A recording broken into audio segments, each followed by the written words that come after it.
Olá, amigos do Nocautecast.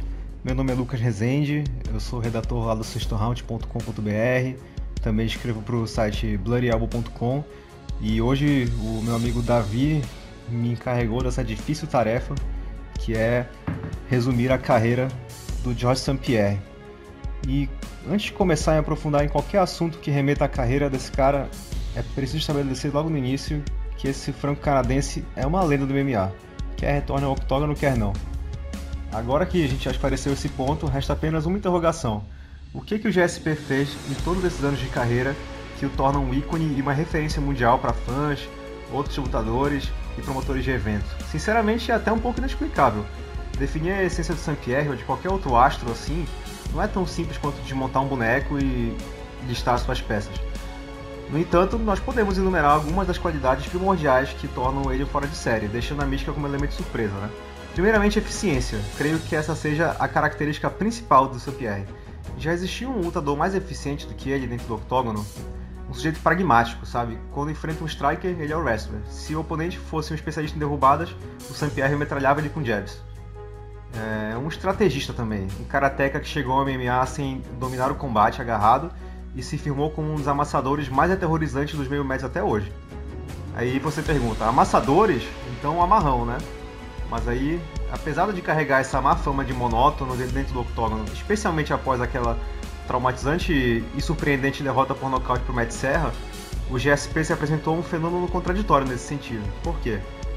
Porque a cada nova vitória por decisão conquistada, e não foram poucas, né, foram 12 e 26 triunfos, as más línguas chicoteavam St-Pierre por entediar os espectadores por mais de 25 minutos de muita técnica e pouca ação, ou de domínio demais e pouca crueldade, né, pra galera que prefere um esporte um pouco mais brutal.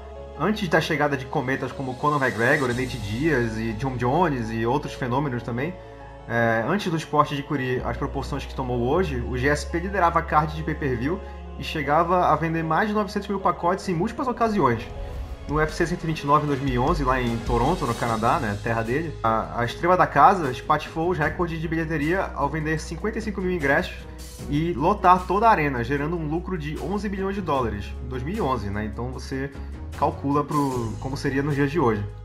Nós ainda nem mergulhamos no currículo de St-Pierre, né, que é uma coisa que fala por si só. São 26 vitórias e 28 lutas, e ele é o único campeão a vingar todas as suas derrotas com juros e correção monetária, trucidando os charás Matt Serra e Matt Hughes em suas respectivas revanches, né? Inclusive o Matt Hughes 2 vezes. Além do mais, no currículo do garoto ainda constam nomes como Thiago Pitbull, Jake Shields, Johnny Hendricks, Nick Diaz, BJ Penn, Carlos Condit, John Fitch, Josh Koscheck, Michael Bisping. E olha que nessa última ele se sagrou também o campeão dos médios do UFC, depois de retornar de um hiato de mais de 4 anos afastado do octógono. E agora que ele pendurou as luvas, ele deixa um legado de 9 defesas de cinturão no meio médio, que é o recorde da categoria, e ainda se afasta como um dos poucos membros do clubinho de duplos campeões do octógono. Se isso não é o suficiente para chamar alguém de lenda, ou cogitar St-Pierre como um dos possíveis maiores de todos os tempos, eu não sei mais o que poderia ser. Então, obrigado pela atenção e um grande abraço.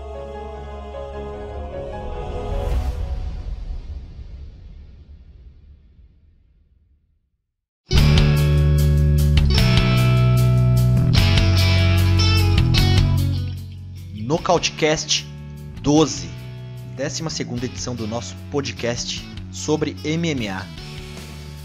E você que quer acompanhar mais de perto o nosso trabalho, siga a gente nas redes sociais. Tem YouTube, tem Instagram e tem Facebook. Só você colocar na busca ali Nocautecast, vai ser bem prático e fácil de você encontrar. E você pode seguir, compartilhar nossos conteúdos também para ajudar no nosso crescimento. E tem a opção também de você ouvir no seu agregador de podcasts pelo Spotify. Também só dá uma busca lá no Spotify, é bem simples, no Nocautecast você acha. E se quiser também fazer o download, tem a opção para fazer no site podomatic.com. Ele escreve podomatic.com. Lá também deve ter uma busca lá, tem uma busca lá, você coloca no Nocautecast e vai achar nossa playlist. E no podomatic.com tem os últimos 5 episódios. Lá no YouTube tem todos desde o início, quando a gente ainda tropeçava mais do que hoje. Hoje a gente tropeça, mas naquela época a coisa era brava. Enfim. 12ª edição, e a gente começou aí com uma introdução com o meu amigo Lucas Rezende, do Sexto Round, também do BloodElbow.com, que ele fez uma breve trajetória da carreira do GSP. E já que a gente vai falar de GSP, eu já aproveito para chamar meu amigo que está hoje aqui comigo, André G. Beleza, André? Fala, Davizão, como é que você tá, meu cara? Estamos aí de volta, depois de alguns episódios sem poder fazer a participação completa, mas é isso aí, hoje vamos lá falar bastante de MMA, relembrar dos velhos ídolos e ver esses que estão surgindo aí, né, cara? Maravilha, não tem muito o que a gente adicionar sobre o Georges St-Pierre, né? O Rezende mandou bem ali no texto, um texto mais emotivo, assim, uma coisa bacana. Você curtiu? Pô, ele anda bem pra caralho, bicho. Aquele trabalho dele, desde vendo lá alguns anos já no Sexto Round, lá no Blood Elbow, o cara tem muito a manha e, além de tudo, também tem livro lançado aí, né, cara? Cara, escritor de mão cheia. O livro do Rezende, não quero ser lembrado, eu já li também, indico pra todo mundo. Tem o Bernardo, aquele pilantra que tem na história, quem lê vai saber o que eu tô dizendo, é bem bacana o livro. E é isso aí, André. E então, começando aqui, o UFC Fight Night, Blachowicz versus Thiago Marreta, que aconteceu a semana passada, né, na República Tcheca. E a gente já tinha feito uma análise de 2 lutas daquele evento. Foi um evento assim que foi meio a meio, vamos dizer. Não foi um baita evento, mas também não foi ruim. Deu pra ter algumas lutas bacanas, alguns nomes que a gente pode ficar de olho ali, que vale a pena. Mas as 2 lutas que a gente separou pra falar foi Stefan Struve versus o Marcos Pezão. O Pezão, que hoje é peso pesado, mas não é aquele Pezão que a gente conhece, que veio de Strikeforce, que lutou, que venceu o Fedor. É o Marcos Pezão, é aquele que participou do TUF. E ele participou como peso pesado mesmo, mas depois ele entrou no UFC, ele assinou contrato com o UFC e foi para o meio pesado. É que na verdade, no TUF, como o período ali do programa é mais curto, os lutadores não têm aquele tempo, né, de cortar peso. Então eles têm que ir para uma categoria mais confortável. Então, assim, o Pezão, aquela época, se eu não me engano, né, André, o Vitaly também lutou de pesado, não foi? Eu não sei se foi na mesma edição, isso. Mas pra gente foi considerar isso, né, que os lutadores vão para uma categoria mais confortável para eles perderem pouco peso na casa, né? Cara, porque ali o pessoal fica confinado, fica muito difícil você fazer o processo de corte de peso e tudo mais. A gente já viu caras talentosos ali dentro sofrendo com isso. Então o pessoal opta sempre por entrar numa categoria um pouco mais pesada para não ter que sofrer lá dentro da casa, né? Exatamente. E o Pezão, ele lutou como peso pesado lá. O Rick Monstro também lutou como peso pesado. O Rick Monstro, eu acho que nem meio pesado ele seria, né? Eu não lembro quais foram as categorias que o Rick Monstro lutou, mas deve ter sido talvez meio pesado, eu não lembro. Rick Monstro acho que é médio, cara. É médio? Isso. Então, eu assim, me lembro dele lutando no peso médio. E tem muito lutador, que nem eu falei, o Vitaly lutou de pesado. Então eles fazem isso no evento ali da TV. Então o Pezão saiu de lá e fechou o contrato com o UFC e lutou no meio pesado. E ele não se adapta, fez algumas vitórias, mas não se adaptou à categoria e resolveu subir para os pesados. Por isso que eu fiz a introdução, para não falar que é aquele Pezão que a gente está acostumado, que já nem está mais no UFC. Então e a gente comentou dessa luta semana passada. O Struve acabou finalizando o Pezão. E André, eu comentei isso com o Gabriel semana passada e eu tava dando uma olhada nos meio pesados. E eu comentei que os meio pesados, a meu ver, seria mais fácil pro Pezão do que o pesado.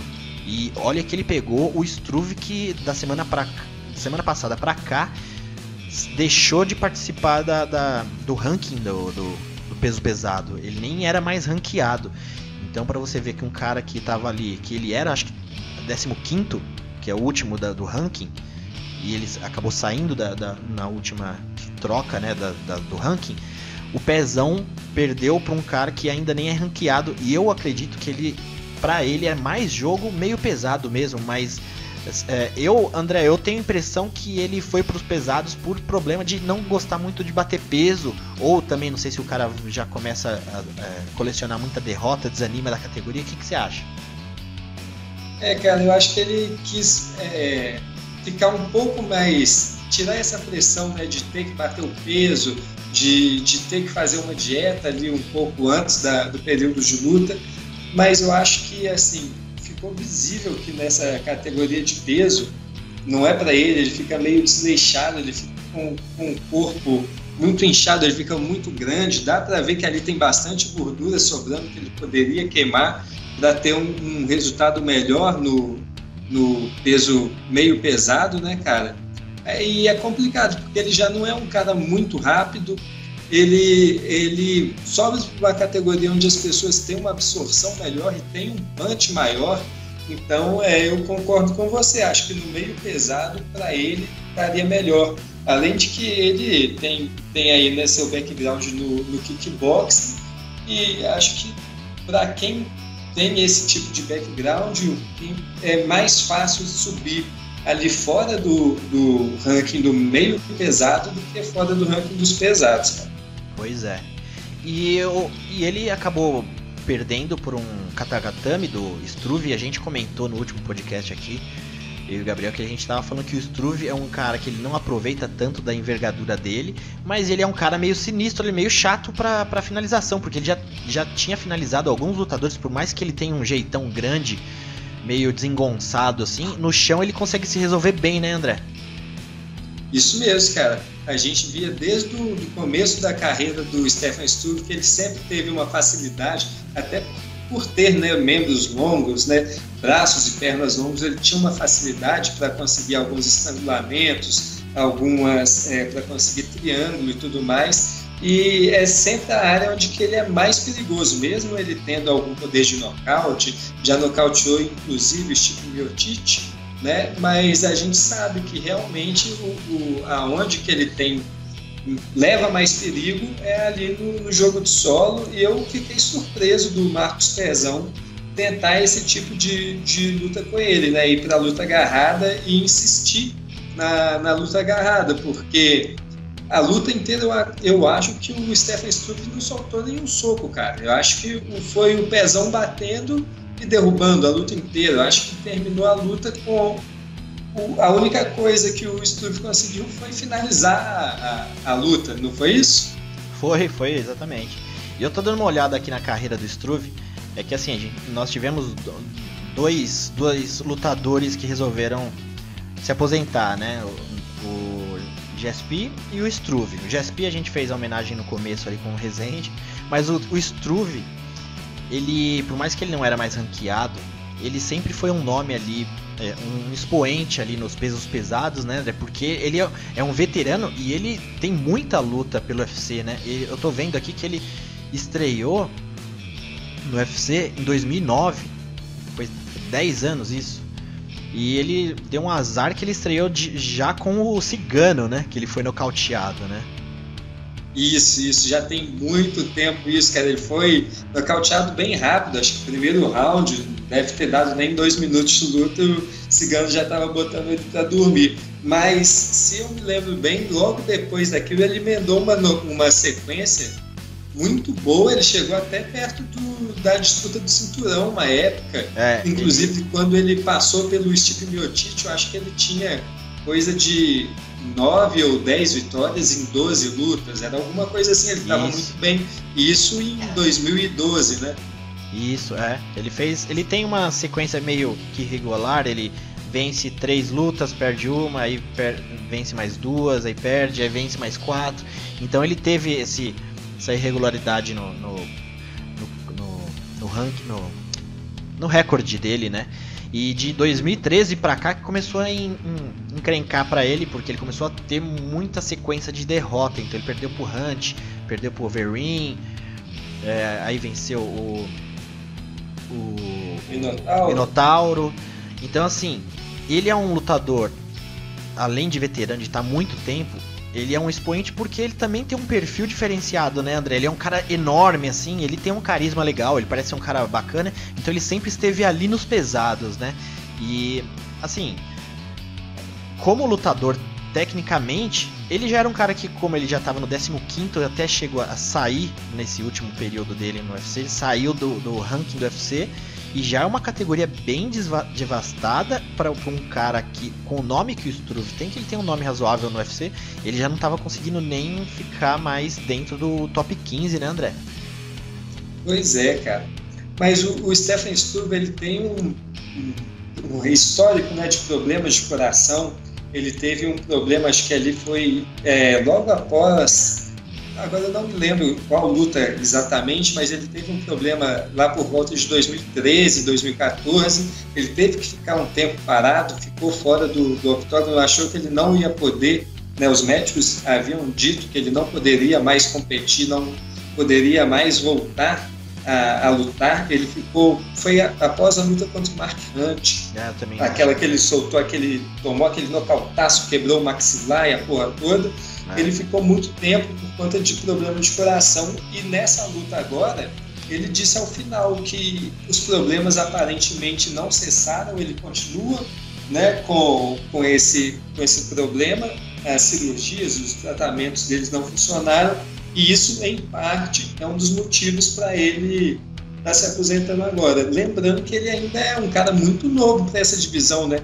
31 anos, mesmo estando aí há vários e vários anos no UFC, 10 anos de UFC, ele é mais novo do que o Francis Ngannou, que hoje em dia é um novo prospecto da categoria, né? É verdade. E vamos torcer então pro Struve aí para que esse problema no coração dele, que não sei qual é a gravidade disso, mas que ele tá optando por parar a carreira, mas que seja, pelo menos ele tem a possibilidade de se manter dentro do MMA, né? Lutador com o nome que ele tem 31 anos, aqui ele tem 29 vitórias e 11 derrotas.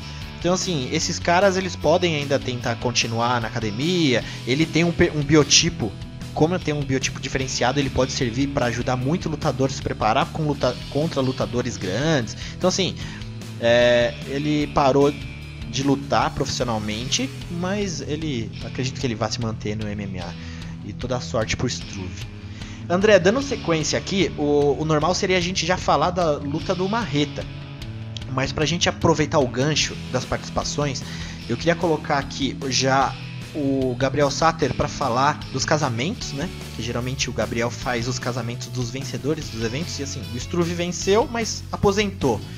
Então teria o casamento da luta do Marreta, que venceu, depois que a gente comentasse. Mas eu vou colocar já a participação do Gabriel, porque o Gabriel fez também, ele puxou o nosso convidado da semana, que vai falar da categoria, que tá o Thiago Marreta, que é os meio pesados. Vamos ver. O matchmaker da casa. Olá, meus amigos do Nocautecast. Aqui é o Gabriel Satter, com a missão de falar sobre o holandês Stefan Struve, que no último final de semana venceu o brasileiro Marcos Pezão.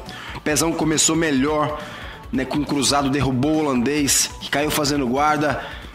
O Brasil inteiro achou que ele ia ganhar aquela luta. Infelizmente o holandês melhorou no segundo round e finalizou o brasileiro com um katagatame. Essa vitória tirou o holandês uma sequência amarga que ele vinha de várias derrotas e o fez aposentar. Pois é, tão novo, mas já pediu realmente a conta, porque ele já vinha com um problema de saúde, um problema no coração, que o fez parar uma época no passado, durante um tempo, e agora ele voltou, sempre ficava preocupado com o coração, ele resolveu nesse momento aposentar. Nada como um atleta que sabe o que realmente quer. Mesmo ele que ficou em dúvida depois da luta, né? Quem viu, ele estava um pouco receoso, ia aposentar, mas não sabia se era definitivo. Enfim, o que for melhor para o atleta, né? Sempre. E quero chamar a seguir, né? Pedir o depoimento da fera, do Luciano Andrade, a enciclopédia do MMA. Sou fã do Luciano, que vai falar sobre o Thiago Marreta e um panorama da categoria dos meio pesados. Tô bem curioso para ouvir. Um abraço a todos.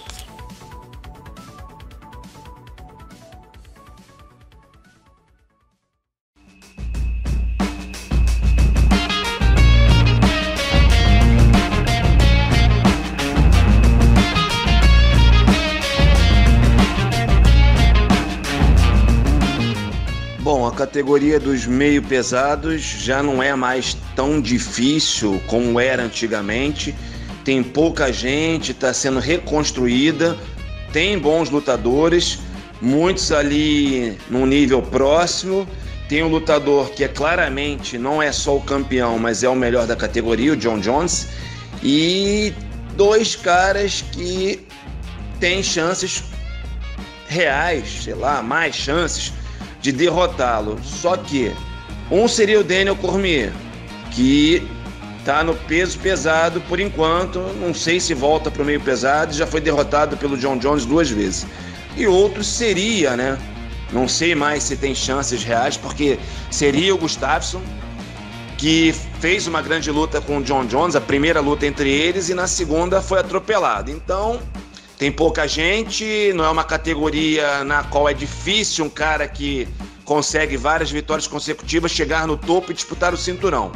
Então, para mim, pelo cenário atual, o Marreta é o cara para ser o próximo desafiante, é o cara que tem que enfrentar o vencedor de Jon Jones e Anthony Smith.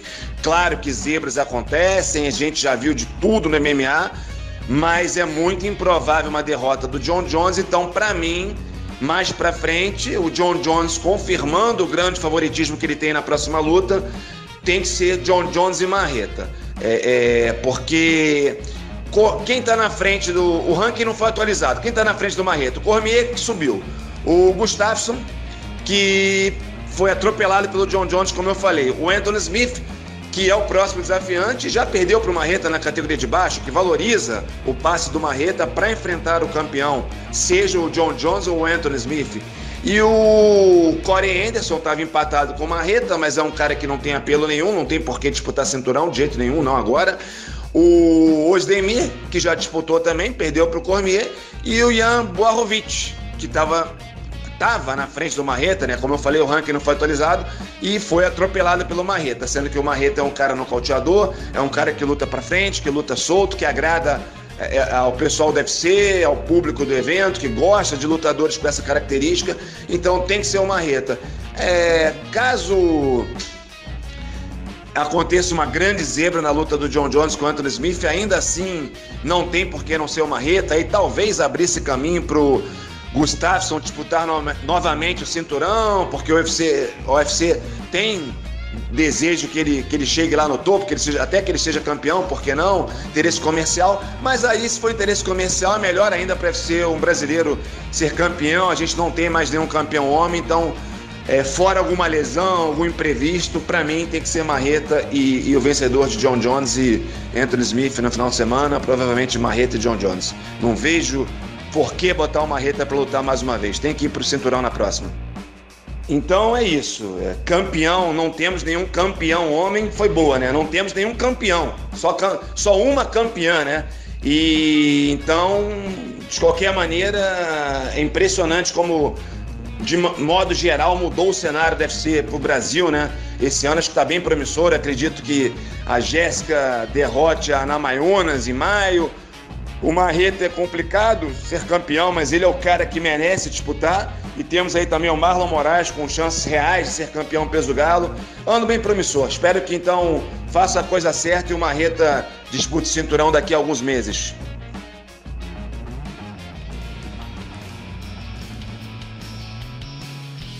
E esse aí foi o Luciano Andrade, comentarista lá do canal Combate, manja tudo.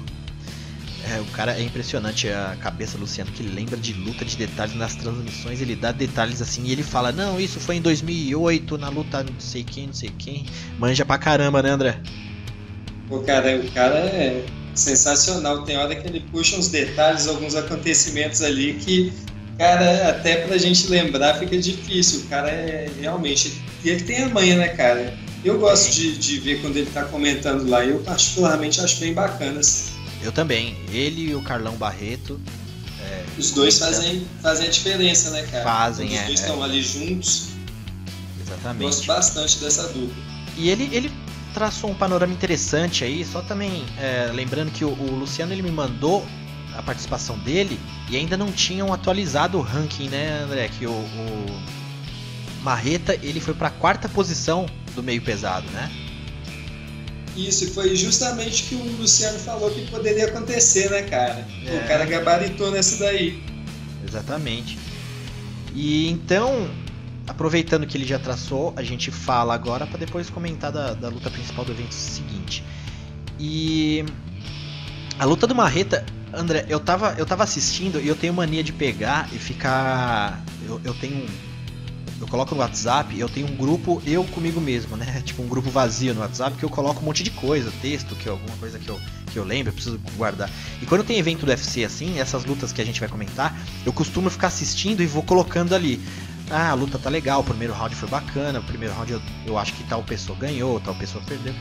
E eu tava colocando pouca coisa dessa luta do Marreta e do Blachowicz, mas uma das coisas que me chamou a atenção, eu coloquei assim, é interessante que o Marreta tá andando pra trás e golpeando, que é uma coisa bem difícil. Eu não lembro se alguém falou isso no combate depois da luta, que lembrou bem que o Anderson Silva faz bastante isso, né, André? De golpear andando pra trás. E o Marreta, na entrevista depois, ele falou que ele estudou o Blachowicz e viu que ele bate muito em linha.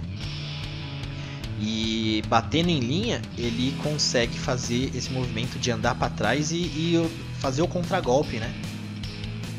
Isso, cara, e foi justamente o tipo de golpe que trouxe a vitória pro Marreta, né, cara? Porque foi num golpe desse que começou ali a sequência final que deu o resultado à luta. Análise bem interessante do Marreta, porque não é todo mundo que consegue perceber, não é todo lutador que consegue perceber esse tipo de cacoete e capitalizar ali dentro do octógono. Ele fez isso muito bem, né, Davi? É verdade. E lembrou muito aquele do Miocic contra o Verdun, né? Também foi parecido com isso. Isso, o Miocic contra o Verdun, também a do Anderson que você acabou de citar, entre algumas outras aí. Acho que essas duas são as mais clássicas, né? E na luta ali até que tava uma luta bem equilibrada, mas eu notei muito na luta, André, eu notei que ambos os lutadores estavam receosos de entrar no infight na média para curta, então teve muito chute baixo, né? Chute, aquele pisão do Marreta, Blachowicz também desferiu bastante chute, então eu vi que eles estavam com receio ali de entrar. Então as entradas no infight que tiveram mesmo foi o Blachowicz nesse mesmo formato que o Marreta falou, em linha, que eu acho que ele foi onde ele foi maturando ali, né? E ele resolveu ir pelo contragolpe. Pois é, cara. O Marreta ele já tem uma dificuldade um pouco maior contra lutadores que utilizam do grappling, né? Que utilizam daquele jogo de grade, que ficam pressionando ele. Então ele teve a consciência de se manter numa distância mais confortável, se manteve ali na longa, utilizou bastante os chutes, que são uma característica marcante dele, né? E assim ele conseguiu manter o Blachowicz longe e neutralizar pelo menos uma das partes do perigo que o Blachowicz representava nessa luta. E realmente deu para ver ali, pelo menos passou a impressão para a gente de que ele estava se segurando, de que eles estavam mantendo, né, um ritmo mais baixo do que o esperado, e era justamente o Blachowicz, cabia a ele buscar ali, imprimir um ritmo mais forte, tentar invadir esse raio de ação ali do Thiago Marreta, que estava sempre evitando e tentando se manter na distância, aproveitando, né, da maior velocidade dele para golpear e sair sem ser atingido. É verdade. E o Thiago Marreta, que já tratou de falar ali que ele estaria no próximo evento, que é o evento que a gente vai falar agora, o UFC 235, John Jones vs Smith, que vai acontecer agora dia 2 de março, que é em Las Vegas. E o Marreta falou que estaria no evento porque ele quer já ficar de olho no próximo desafio para ele, né? Que ele acredita que ele já vai conseguir o title shot. Então ele depende dessa luta que vai acontecer no 235. Então, aproveitando aqui, o 235 para mim é um evento bem empolgante, né, André? É um evento que a gente tá falando bastante porque tem grandes nomes, vão ser lutas bem bacanas, né? Pô, cara, evento super recheado, desde o preliminar até a luta principal, cara, poxa, é muita gente boa que vai estar mostrando seu talento lá no octógono. Cara, tem prospecto gigante, né, se apresentando. Vai ter luta aí de ex-campeão, campeão e, pô, evento foda, cara. E, além de tudo, ainda tem aí estrela de wrestling, estrela de a única troca da história do MMA fazendo sua estreia nesse evento, né? É verdade. Então eu levantei algumas lutas aqui, dentro de todas, como o André falou, tem bastante luta interessante. Eu separei algumas aqui pra gente ficar já babando com esse card. Começando já com Misha Circo 9 e Johnny Walker. Johnny Walker que lutou, venceu o Justin Lidet naquela luta que ele deu um giratório, acabou a luta rápido, já foi lá no microfone, falou que queria lutar de novo e conseguiu uma luta já em cima do laço contra o Misha Circo 9, que é pela categoria do meio pesado. Também vai ter o Jamel Stephen versus Zabit Magomedcharipov. O Stephens, que é o número 6 do ranking dos penas, vai pegar o Zabit também, que é um prospecto bem bacana pra gente ficar de olho aí. Ele já fez acho que 2 ou 3 lutas pelo UFC, não recordo. Mas é um nome bem bacana, é um russo que é fissurado por luta. Ele fala que luta desde criança, ele estudou em colégios que também tinha como uma das matérias principais também a luta. E então assim, a vida dele é lutar. E essa luta vai ser pelos penas. Também promete uma luta bem bacana, porque o Jeremy Stephen é um cara que anda muito pra frente e o Zabit Magomedcharipov tem um jogo muito plástico. Essa luta promete bastante. E tem também o Robbie Lawler, que é o ex-campeão, né, da categoria meio médio. Ele é o número 6 do ranking. Ele vai encarar o Ben Askren. Ben Askren é esse que o André falou agora há pouco, que o UFC fez uma troca, que o UFC... Acho que a primeira, não sei, no MMA já deve ter tido outras, mas entre o UFC com outro evento, assim, com o One, né, o One UFC, foi a primeira troca de lutadores que eles fizeram. O UFC pegou Demetrius Johnson, que era o ex-campeão, que ele trocou pelo Ben Askren, que também era o ex-campeão. O Ben Askren, lá no One UFC, ele era meio médio mesmo, André? Era meio médio, né?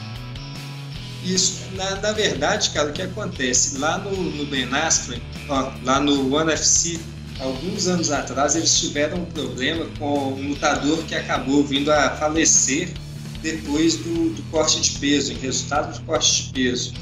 Então, para que eles não tivessem mais esse tipo de problema, eles subiram todas as categorias.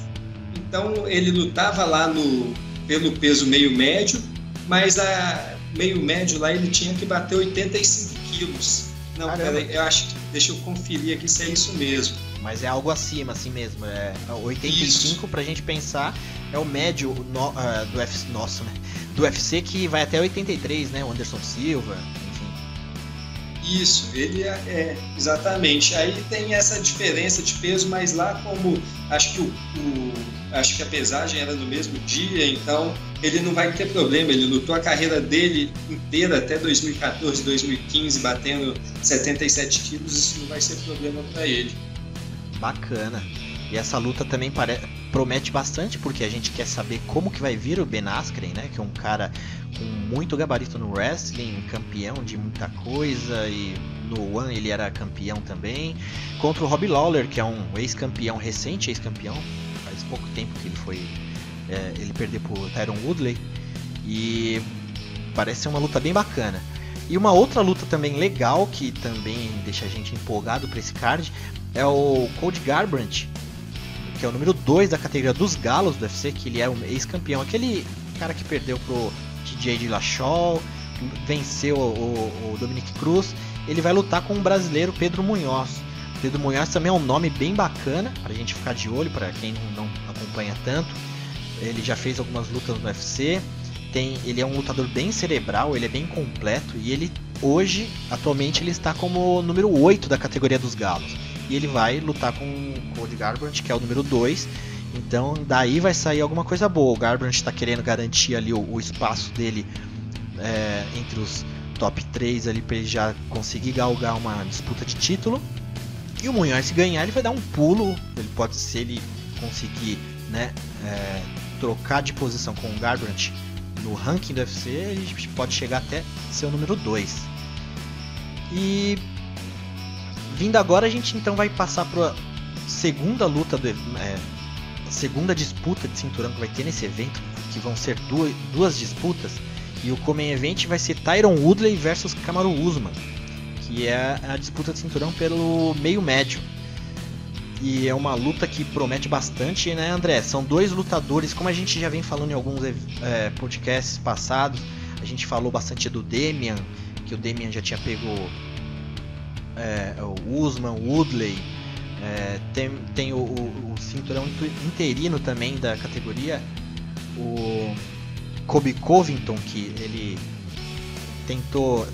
andou evitando luta, não sei se ele escolheu, o UFC já ficou meio de saco cheio do cara, resolveu tirar o título dele. Mas entre esses dois, André, são dois jogos, o jogo dos dois é bem parecido. E o que você analisa desse embate, André? Cara, é uma luta, assim, um desafio muito, muito grande pro Tyron Woodley. O Tyron Woodley, ao contrário do que as pessoas dizem, né? Ele, para mim, é um lutador muito, muito empolgante. Se a gente for buscar aí nas lutas mais recentes dele, né? Nas suas disputas de cinturão, ele teve luta muito boa contra o Rob Lawler, teve luta muito boa contra o Carlos Condit, luta muito boa contra o Kelvin Gastelum. Realmente essas lutas dele com o Stephen Thompson deixaram a gente com uma impressão errada, mas é só a gente ver o que ele fez na última luta contra o Darren Till pra gente ficar assim de realmente olho aberto e ver que ele é um monstro, cara. Esse cara é fora do comum. Só que agora ele vai enfrentar um lutador de um estirpe diferente dos lutadores que ele estava acostumado, né? Ele vai pegar basicamente um espelho, um cara que também tem sua base num wrestling muito forte, um jogo de pressão muito grande, que utiliza bastante a grade, que tem as mãos muito pesadas. Bem parecido com o jogo dele, porém, na questão física, pelo menos eu acredito que o Woodley é mais bem testado, está lutando lutas de 5 rounds há mais tempo. Ele tem se mostrado com uma grande capacidade cardiovascular, ele consegue manter ali um bom ritmo durante os 5 rounds, coisa que eu ainda não posso afirmar do Kamaru Usman, né? E eu acredito que vai ser uma luta assim, decidida meio que como uma luta de kickboxing amador, porque nenhum dos dois deve conseguir uma vantagem muito grande sobre o outro no wrestling. Se for para algum deles utilizar o jogo de grade, eu acredito que o Tyron Woodley vai ter vantagem no jogo de grade, ali usando um pouco do seu wrestling para poder cansar o Usman, né, para facilitar o trabalho nos rounds de campeonato, né, o quarto e quinto round.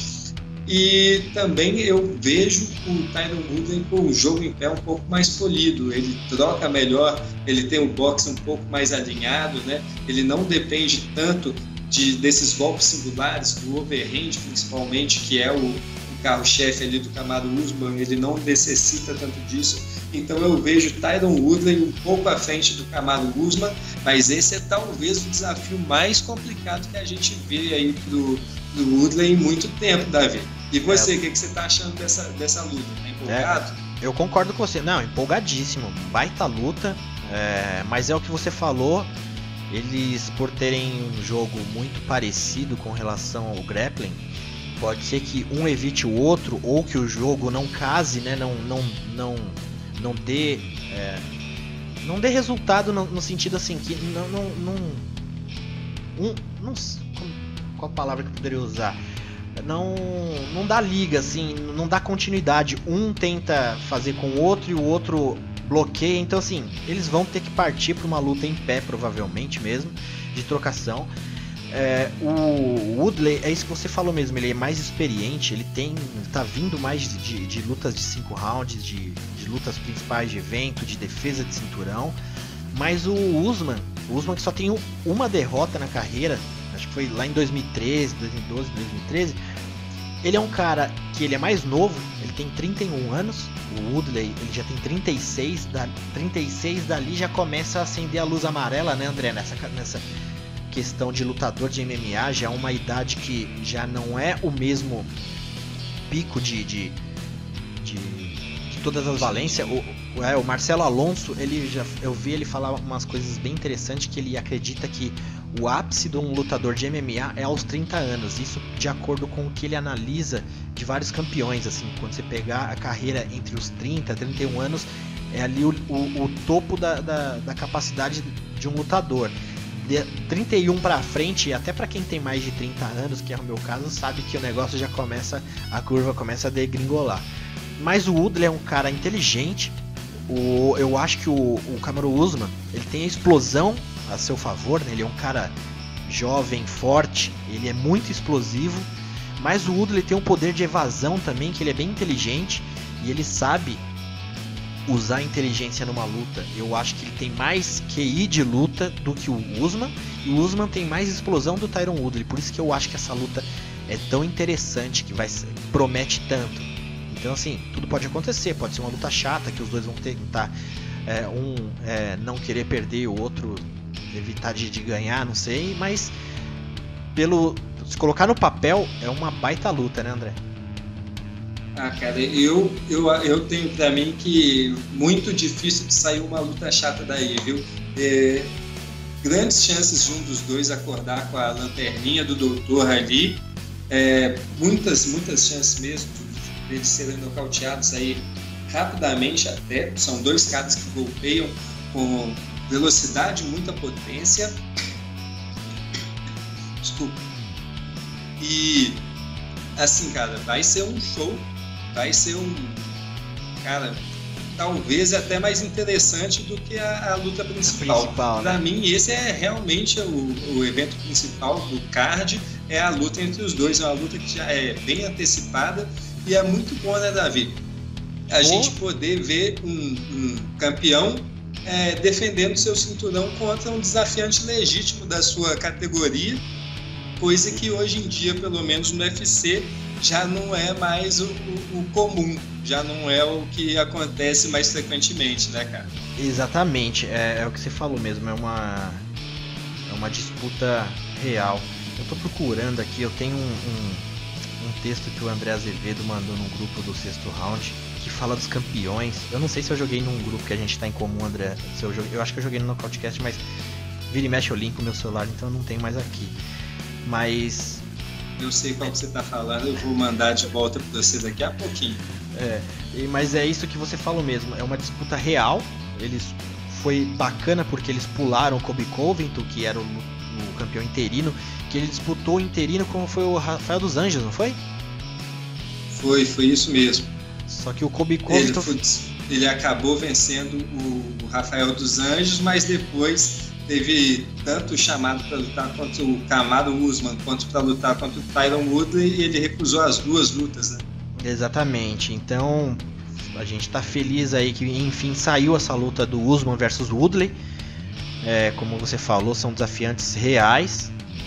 O Woodley é um campeão real mesmo, ele já tem defesa de cinturão, é um lutador que a gente não tem o que falar. Dana White que não gosta muito dele, porque acha que ele não vende, não sei, mas a gente gosta de assistir as lutas dele.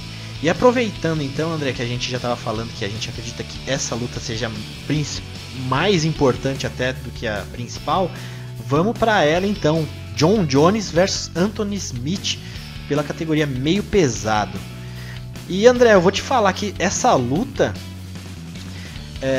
a gente falou tanto, o Luciano Andrade no começo do podcast deu um panorama da categoria dos meio pesados. A gente está vendo aí o Marreta vindo de uma vitória, o John Jones está defendendo o cinturão, mas eu posso dizer que essa luta, não que o Anthony Smith conquistou um title shot, mas o John Jones que colocou à disposição, porque o John Jones já estava vindo com um discurso, né? Depois da última luta dele, que ele queria lutar mais no UFC, ele queria fazer ainda esse ano, se eu não me engano, 2 ou 3 lutas, não sei, então ele já se ofereceu. E foi uma luta que o John Jones deu uma oportunidade pro Anthony Smith, porque ainda daria pra fazer uma luta, se o John Jones quisesse segurar mais um pouquinho, ainda daria pra fazer mais alguma coisa, né, André? Ah, com certeza, cara. É aquela coisa, né? Ele ficou muito tempo parado nesses últimos anos aí. Ele pôde lutar pouco por causa desses diversos problemas que ele teve aí com doping, ou outros problemas fora do octógono. Se a gente for ver, de 2015 para cá, ele tem 3 lutas, né, cara? É menos do que uma luta por ano. Então acho que agora ele disse, né, que vai tentar fazer 3 lutas nesse ano de 2019. Vamos ver aí se ele consegue, porque ele está precisando realmente dar uma sequência para a carreira dele e deixar de fora essas polêmicas, deixar isso um pouco esquecido, deixar no passado dele. E quem sabe aí a gente consegue ver o John Jones mais vezes no octógono, e um reflexo disso é que a chance de disputar o cinturão caiu logo no Anthony Smith. E não sei se ele era um lutador de nível para disputar esse cinturão, mas a verdade é que ele era o mais bem colocado, e esse final de semana vai estar lá, frente a frente com esse animal que é o John Jones. Eu tô vendo aqui o John Jones, ele tem 31 anos, né, André? É absurdo, o cara é muito novo ainda, né? Ele começou, acho que foi acho que foi o mais novo na época a estrear pelo UFC. Acho que ele entrou no UFC com 19, se eu não me engano. Acho que só o Sage Northcutt depois que superou, alguma coisa assim. Mas de tudo que a gente já viu do John Jones, até fazer um lobby aqui da charge de hoje, dessa semana, pro 6º round que eu fiz, que é exatamente mais ou menos isso onde eu tava querendo chegar. O John Jones é um cara tão novo, e ele ele já limpou a categoria do meio pesado com grandes nomes, né? E a charge falava exatamente isso. Ele, depois de limpar, eu coloquei lá até uma lápide de old school, né, daquele pessoal como se fosse uma velha guarda. Agora ele está se preparando para limpar a new school dos próximos desafiantes que estão aparecendo aí, que é o Anthony Smith, o Thiago Marreta. Eu coloquei ali o Johnny Walker porque ele anda fazendo muito barulho no meio pesado ultimamente, mas eu vi que o pessoal muito comentou, tem mais meio pesado que é bom também, mas eu aproveitei esse momento da falácia da categoria para colocar esse pessoal. Então é exatamente isso. O Jones, ele é muito novo, né, André? E ainda tem tanto para que ele pode mostrar pra gente. E do outro lado, André, tem Anthony Smith, que nessa categoria do meio pesado ele é relativamente novo, né? E ele já vem já tem uma derrota até pro Thiago Marreta, só que na categoria de baixo. Mas quando ele veio pro meio pesado, ele gostou de pegar alguns veteranos, como o Rashad Evans, o Shogun, e o último que ele venceu foi o Ozdemir. E André, a gente não tem muito o que falar dessa luta para analisar, porque assim, é mais a gente esperar, porque o John Jones mesmo falou que ele vai vir diferente nessa luta, que ele vai querer dar show, o que eu entendi pelo texto dele. Então assim, é uma das... Se o Anthony Smith vencer, vai ser o clássico exemplo de chocar o mundo, né? Com certeza, cara. O Anthony Smith é um cara assim, ele evoluiu bastante o seu jogo, ele é um lutador muito agressivo, ele tem, né, essa questão do coração dele, tá sempre ali botando tudo na ponta das luvas, mas ele não é um lutador que está no nível do John Jones, cara. Ele seria uma zebra colossal, igual foi quando o Matt Serra ganhou do George St. Pierre. Mas ao mesmo tempo, é interessante a gente ver, cara, que o Anthony Smith, ele tem aí, acho que nas suas últimas 16 lutas, ele tem 14 vitórias. O interessante é ver para quem são as derrotas, que são para o César Mutante e para o Thiago Marreta, as duas aí no UFC e no peso médio, né? E nesse meio tempo ele ganhou de Hector Lombard, Rashad Evans, Maurício Shogun, Ozdemir, e conseguiu chegar aí no cinturão. Mas é interessante ver o nível dos caras que ele perdeu até recentemente e ver onde é que ele está hoje. É bem interessante, né, cara? Pô, e isso que você falou é interessante. Eu tava até comentando com o pessoal essa semana. Esse nível de azarão que ele é, você lembrou, bem lembrado aí, que teve a referência do George St. Pierre quando ele perdeu pro Matt Serra. E todas as vezes que a gente fala em chocar o mundo, eu acho que o Matt Serra foi o mais surreal, é onde dá pra comparar com o Anthony Smith, porque se a gente pegar o McGregor quando venceu o Aldo, né, foi meio que todo mundo falou que chocou o mundo também, mas o McGregor a gente conhece, sabe o bom lutador que ele é.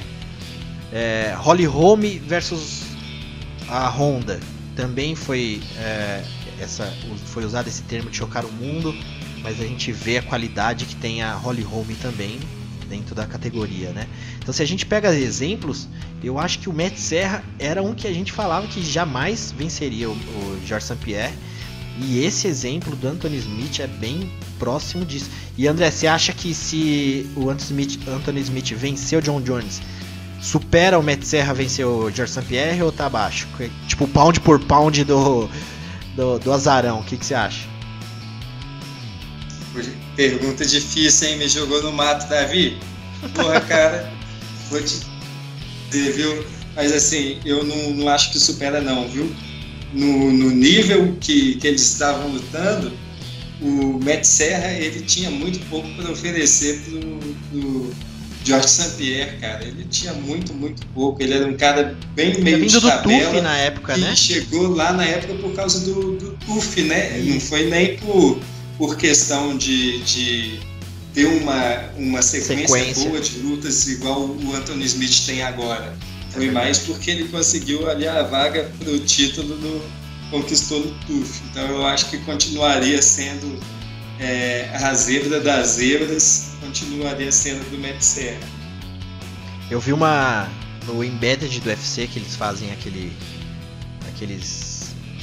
aquela edição de imagens, né? Acompanha o lutador na semana dele, não sei o que.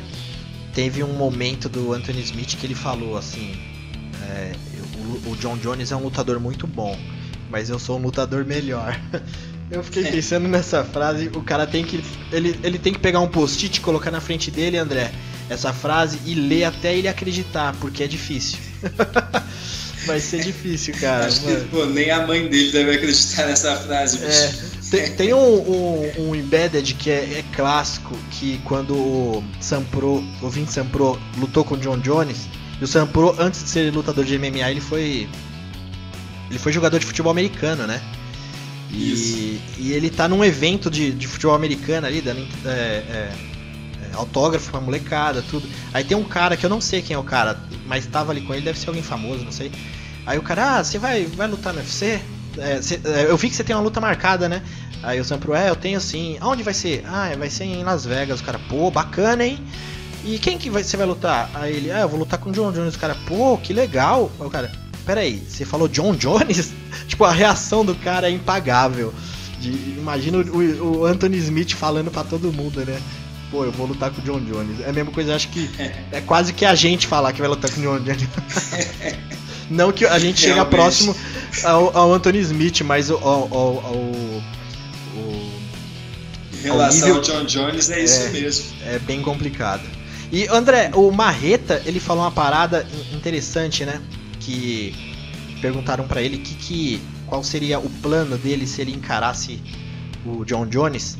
E ele falou que contra o John Jones os lutadores não gostam, não tem muito conforto em soltar o jogo, né?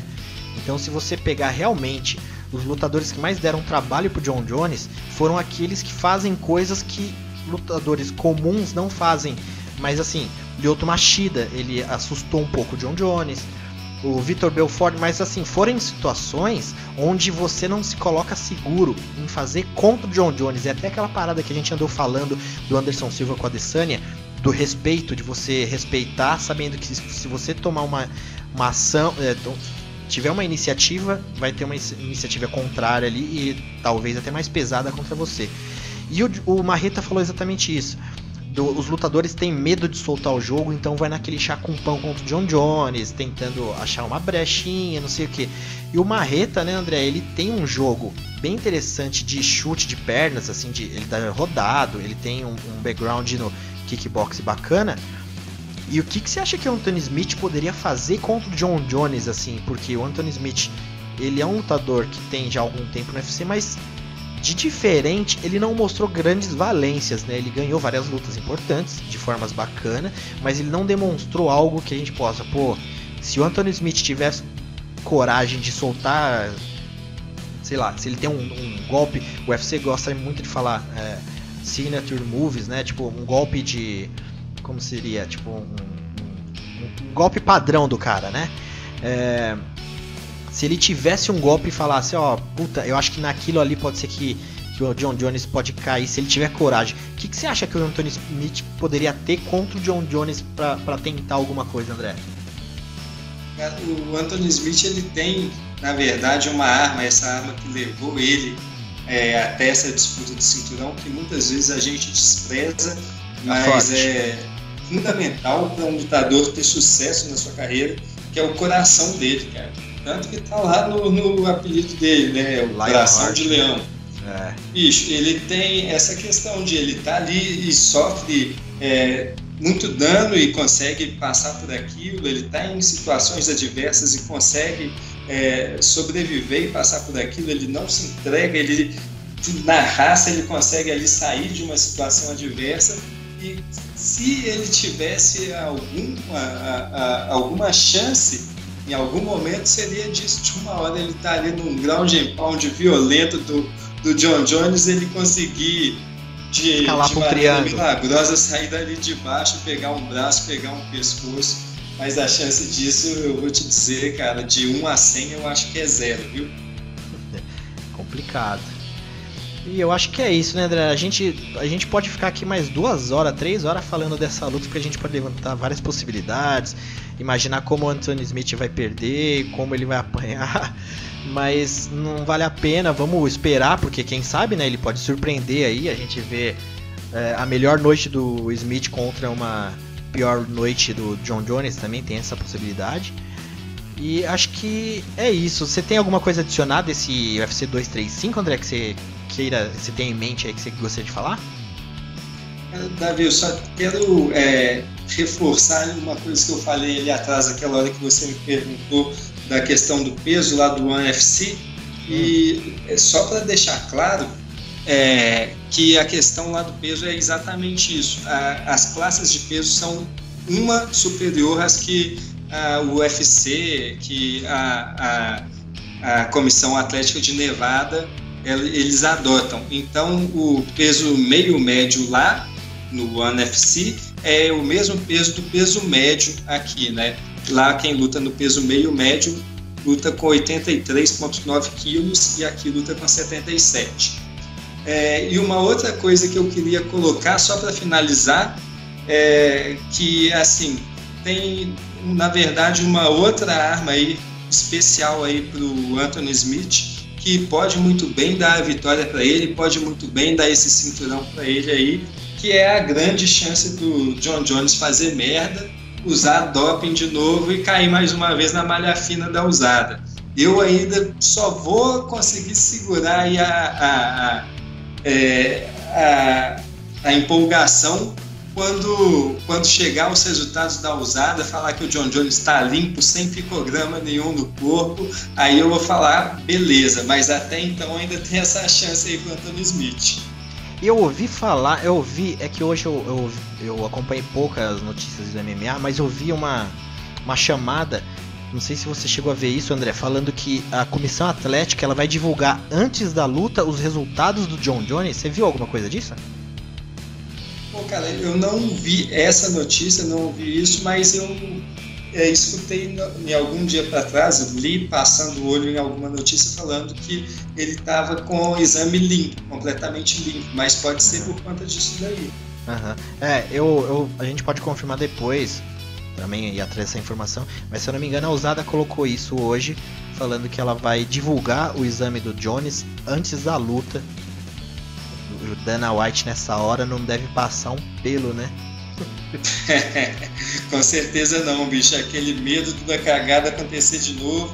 Pro Dana White, que já falou que nunca mais ia colocar o Jones de card principal, acho que ele tá ali cada vez mais se arriscando, né? Não, Davi? A gente já viu que isso continua sendo uma aposta arriscada ter o John Jones como o nome principal de um card do UFC. É verdade. É isso aí, André. Muito obrigado por mais uma participação, meu amigo. Era pra gente ter mais gente aqui, né? Só que aqui em São Paulo tá complicada a coisa, tá tendo muita chuva, tá muita gente aqui tá sem luz. O Gabriel Satter me mandou mensagem desesperado que tá sem luz lá. O Léo Paz também. A coisa que tá complicada, mas valeu a pena. A gente fez um bate-papo bacana do evento. E valeu por mais uma, André. Que é isso, Davi. Sempre um prazer conversar aí de luta de MMA com você, meu cara. Uma pena mesmo que o pessoal não pôde participar hoje, mas antes de ir embora eu ainda vou dar o recado aí das lutas do final de semana. Boa noite então, André. Até mais, até a próxima. Até, Davi. Valeu.